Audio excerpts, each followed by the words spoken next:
Bonsoir mes petites corneilles, c'est Nostromo et aujourd'hui j'ai décidé de vous faire peur. Parce que Halloween, les citrouilles, les fantômes, bah ça va 5 minutes. Mais ça reste des trucs d'enfants. Du coup avec Batoche, on a cherché les pires histoires qui pourraient vous traumatiser, vous, les jeunes adultes. Pas la Dame Blanche, pas les fantômes, pas les loups-garous, non. Ce soir on va se pencher sur les vraies peurs d'adultes, les traumatismes Peggy 18. Numéro 1, le découvert de l'angoisse.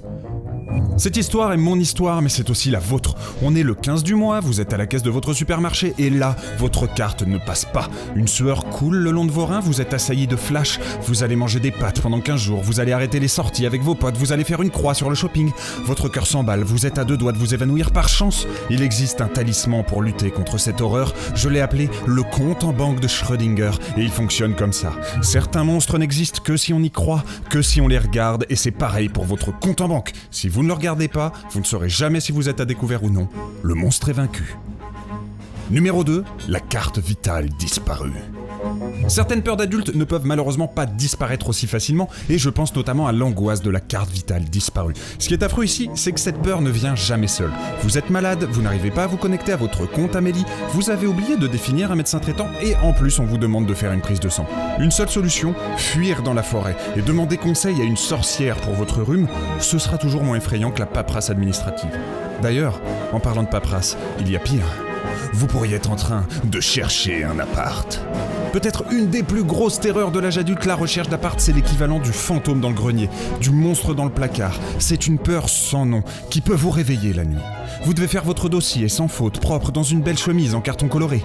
Bulletin de salaire sur 10 ans, dossier des garants, assurances diverses, sans parler des frais d'agence, des frais de rédaction et du loyer trop cher, non. Rien que d'y penser, vos mains sont moites et vous avez raison. Vous venez d'entrer dans une maison hantée poursuivie par un agent immobilier qui veut votre argent. Et votre âme. Numéro 4, la résiliation impossible. La phobie administrative n'est pas un mythe, et parfois on se retrouve totalement pétrifié de terreur face à un monstre aux dents acérées, une créature difforme qui s'appelle l'abonnement. Salle de cinéma, salle de sport, fournisseur d'accès internet ou mobile, vous savez très bien de quoi je veux parler. Il est très facile de s'inscrire, très facile de pénétrer dans ce labyrinthe, mais il est plus difficile d'en sortir. Dois-je faire un courrier recommandé ?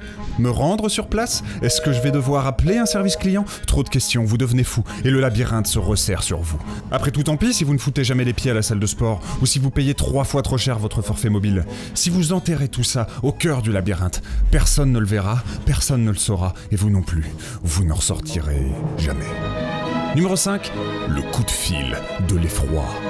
Samedi matin, le week-end s'offre à vous. Quelques rayons de soleil réchauffent encore cette belle matinée d'octobre. Vous vous apprêtez à boire un petit café quand soudain le téléphone sonne. C'est un ami. Vous décrochez sans réfléchir, il est déjà trop tard. Samuel déménage, il a besoin de bras pour descendre le gros congélo et vous êtes le seul à avoir répondu. Tout à coup, vous êtes frigorifié. Vous regardez à droite, à gauche, mais vous êtes coincé. Vous tentez un faiblard. Non, mais tu sais, mon dos en ce moment. Mais bon, Samuel a déjà raccroché, vous êtes fait comme un rat. Votre samedi vient de s'éteindre doucement au milieu du vacarme des meubles traînés et des douleurs lombaires. Voilà, c'est tout pour moi, c'est déjà trop, j'espère que vous avez survécu à cette vidéo. Toute l'équipe de Topito vous souhaite bon courage pour vous en remettre. Je vous aime, je vous estime, je vous embrasse. Ciao.